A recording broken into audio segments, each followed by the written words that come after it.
सिंधी लफ्ज़। बिस्मिल्लाहिर्रहमानिर्रहीम। सिंधी लफ्ज़। ॿार, डुके, ॿेर, वठ, खेल। ॿार माना नंढड़ा छोकरा या नंढड़ियूं छोकरियूं। बालक बच्चा, तुफेल अबहम। डुके माना ड्रोड़े। ॿेर ही मेवेदार वण जो नालो आहे। ॿेर में 3 क़िस्म ॿेर थींदा आहिनि। सूफ़ी ॿेर या मकाई ॿेर, 2 छापरू ॿेर, जांगरी ॿेर सरबान, 3 सिंधी ॿेर।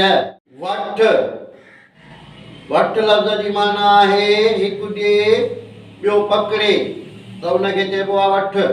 ॿियो पिट बददो आहे, उनखे बि वठ चइबो आहे। खेल माना रांदि रूंद, खेल बाज़ी खेॾण, तमाशो करतब वग़ैरह। इहे हुआ सिंधी लफ़्ज़। हाणे असां लफ़्ज़ ठाहींदासीं सिंधी जंहिंजो आख़िरी आवाज़ मिलियल आहे। अॻियां आवाज़ लिखी लफ़्ज़ ठाहिणा आहिनि।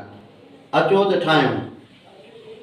आवाज़ ॾींदोसीं अॻियो आ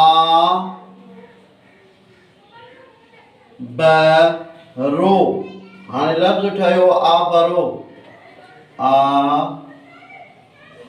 ब रो। आवाज़ लिखोसीं आ क रो। लफ़्ज़ ठहियो आ करो।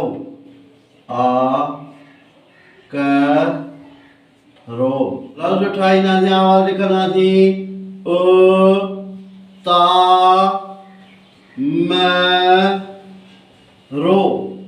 लफ़्ज़ ठहियो उतामरो। ता मरो। आवाज़ लिखंदासीं अॻियों बा के रो। लफ़्ज़ ठहियो बा किरो।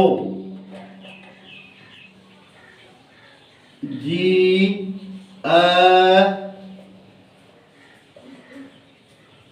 रो। लफ़्ज़ ठहियो जीअरो। जी रो। आवाज़ लिखंदासीं अॻियां खे रो। लफ़्ज़ ठहियो खेरो। गुल जो नालो आहे खेरो गुल। लफ़्ज़ सिंधी जेको आख़िरी आवाज़ मिलियल हो, अॻियां आवाज़ लिखी लफ़्ज़ मुकमिल कयासीं। हिन वीडियो खे लाइक कंदा, शेयर कंदा, फॉलो कंदा।